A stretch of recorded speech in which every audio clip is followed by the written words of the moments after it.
So the first question that I want to cover is came from a dad about how to improve hand speed in a lacrosse goalie. So who out there has a goalie that you wish had faster hands, right? I think everybody does, but I'm here to tell you that fast hands is not uh, fast hands is a byproduct. It's not it's the symptom. It's not the cause, right? So uh, when people, and I get this probably question like once or twice a year, like how do I get better reaction time? How do I get faster hands? Things like that. And the answer is, well, it's not by working your hands. Okay, it's by it's happy to be Adam Hetrickson. Good to see you, buddy. There you go. Happy to be back. That's cool. Good to see you.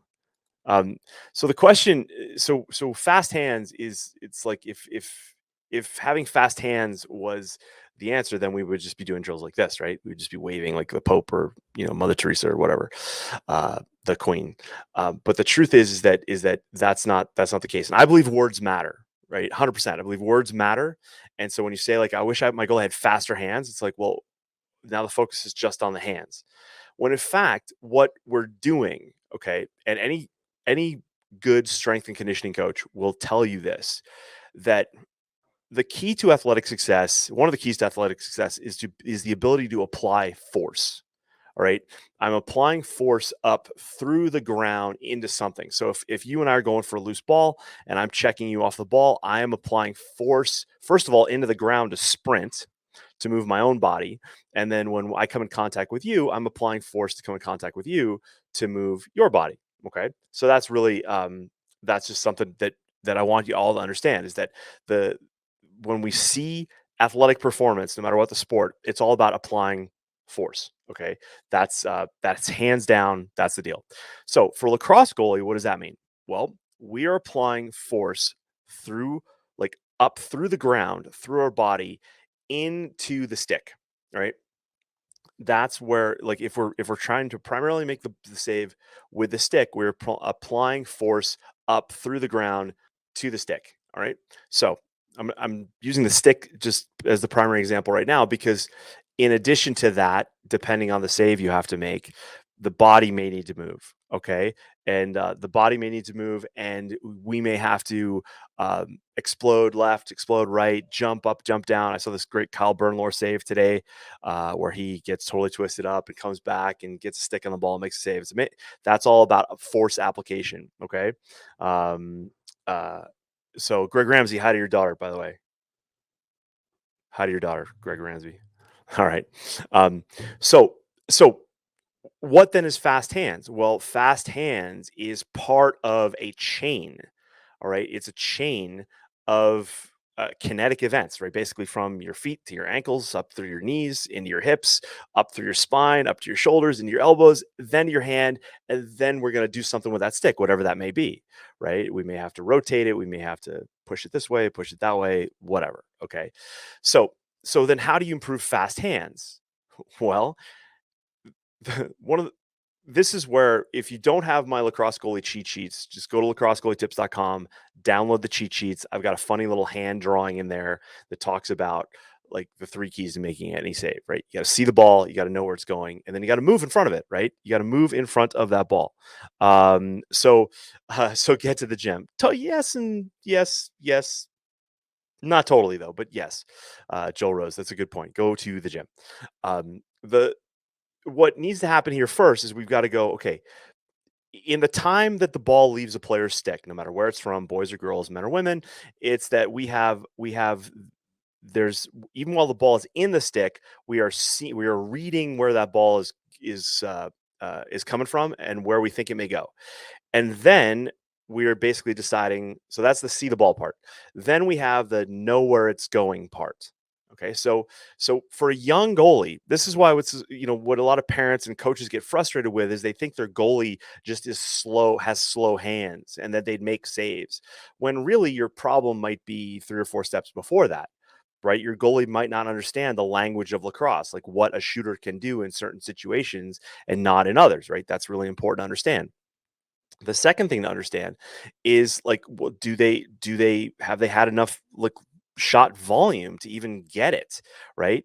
Then the question is like, okay, in terms of moving in front of the ball, is that movement as efficient as possible when for this particular shot? Okay, so every particular shot, okay, you can look at a shooter, or sorry, you can look at a shooter, shoot a lacrosse goalie, and let's say that goalie makes the save.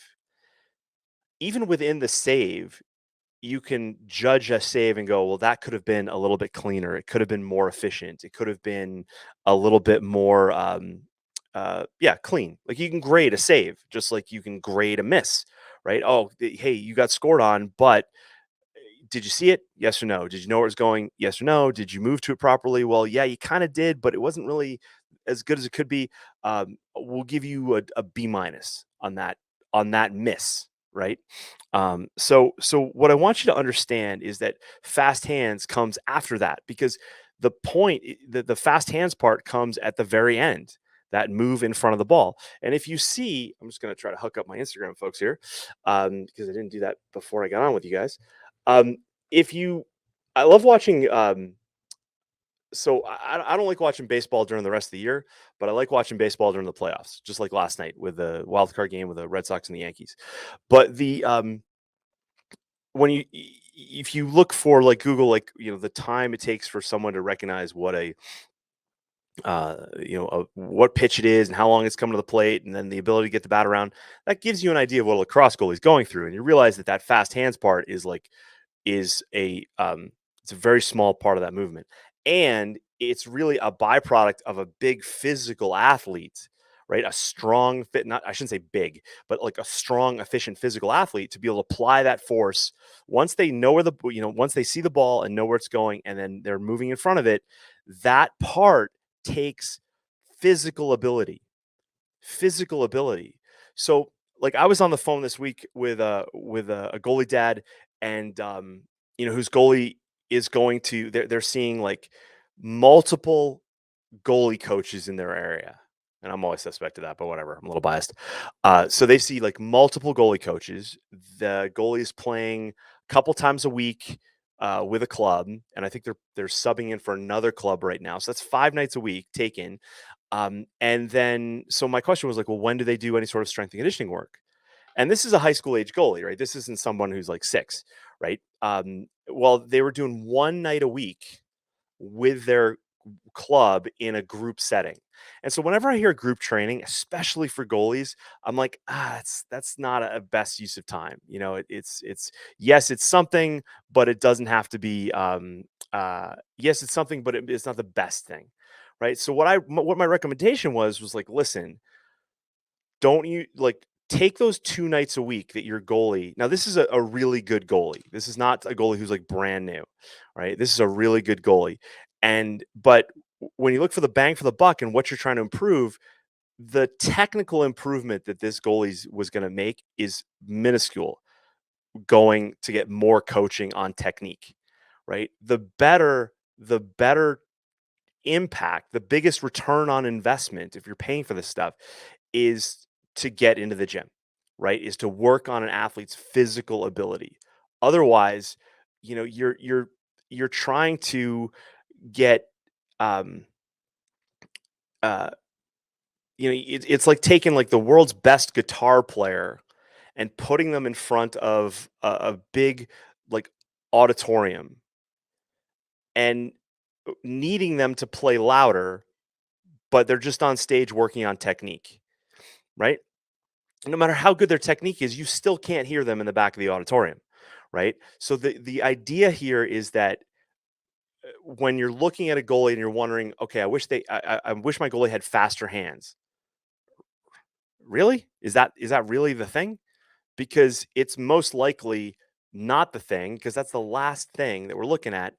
The thing is like, okay, can they see the ball? Yes or no? Usually it's a yes. Rarely is it a vision issue, but it can happen. And then second, like, do they know where it's going? Right? Or are they just so kind of new and overwhelmed that they don't understand, what a shooter can do with the ball, right?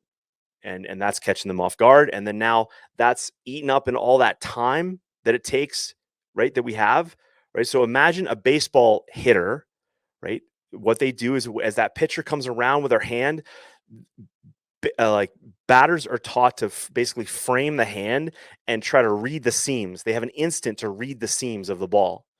And from there, combined with their knowledge and their understanding of like pitch counts and what's going on in the game, they're making an assessment in milliseconds of like where they think that ball is going to go.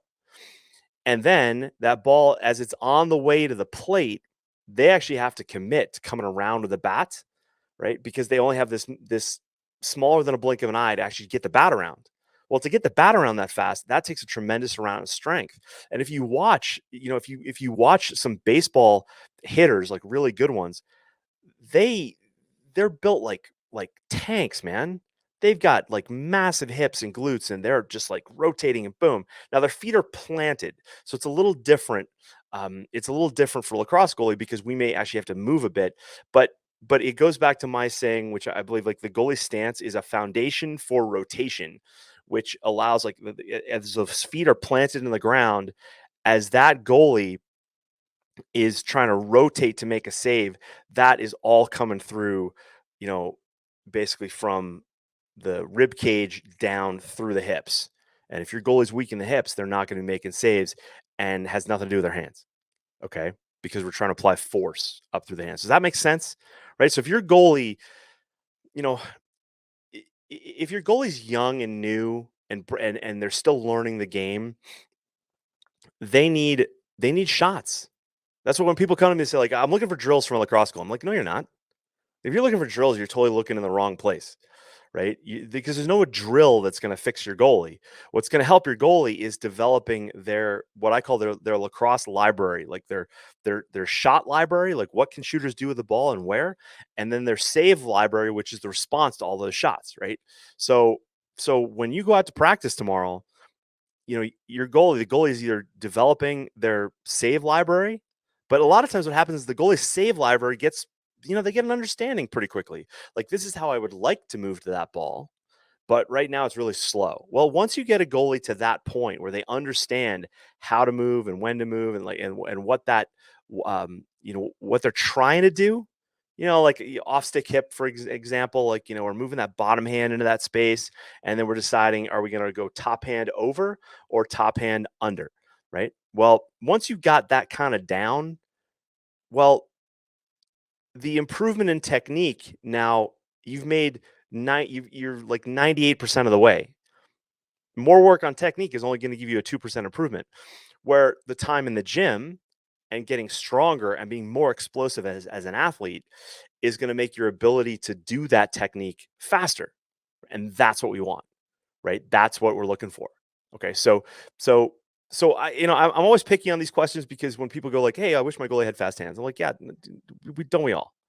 But it's not hands you're working on. If it was hands, we'd just be like, doing one of these jazz hands practice for lacrosse goalies, right? We should do a new module like that. Lacrosse Goalie University, jazz hands practice. Okay, no, it's not it. So I hope that makes sense. So if your goalie is, and this is where, like, I wrote about this in my book, in An Athlete's Guide to Winning in Sports and Life, this idea, like, a lot of athletes get stuck in the technical, right? They get stuck in the doing of the thing, but the doing of the thing is going to make them incrementally better. Like, at first, the learning curve just goes like, whew, right? It goes straight up. Looks like a COVID arc, right? Right. Third wave. Here we go. Boom. Right. But then at the top there, we're kind of like going, whereas if we get the athletes stronger, now everything gets better, right? So that's really important to understand. So don't let your goalie get caught in the technical. It's really, really important. Okay. So any questions on that? Go ahead and comment. And if you like that, hit the like button. Be super handy. But does that make sense? Okay. Does that make sense? Anything that I say there confuse anybody? Because it's a great question, and I get it every year, a couple times a year. But I really just want to reiterate the fact that your goalie. This is why sometimes like parents go like, "Oh, I should, what camp should we send our goalie to this summer?" Or they come to me and they go, "Hey, we want to hire you to work with our goalie," and I'll go like, "You don't need me. You take that money and invest in a qualified local strength and conditioning coach and turn your goalie into a beast." Oh, but my goalie does like they do sports performance with their club twice a week. It's a fun time. And then the girls go for pizza afterwards. I'm like, no, no, you're most likely that is it's circuit training. It's not enough. It's good for like the middle 30% of your team, right? The top 30 to top 35% is wasting their time. The bottom 35% is wasting their time. And your athlete is probably in there going like, hey, I'm hot and sweaty, but they're not improving. And they're working mostly linearly, like straight ahead running. Whereas your goalie needs everything kind of but that. Okay. A little bit of it, but not completely. So don't waste your time. Okay. Don't get stuck in the technical. Okay. All right, guys, thanks for watching and thanks for listening wherever you are. Do me a favor, hit the like button if you like this, and be sure to subscribe if you haven't already. When you're ready, head on over to lacrossegoalieuniversity.com/coaching so I can work with you and your goalie. And while you're at it, check out athletespecific.com to learn more about mental performance and high performance. You may not know this, but I work with athletes in a variety of sports. Lacrosse is my love, but man, I love athletes and the families who support them. So head on over to athletespecific.com, check it out. I'll see you in the next video. Cheers.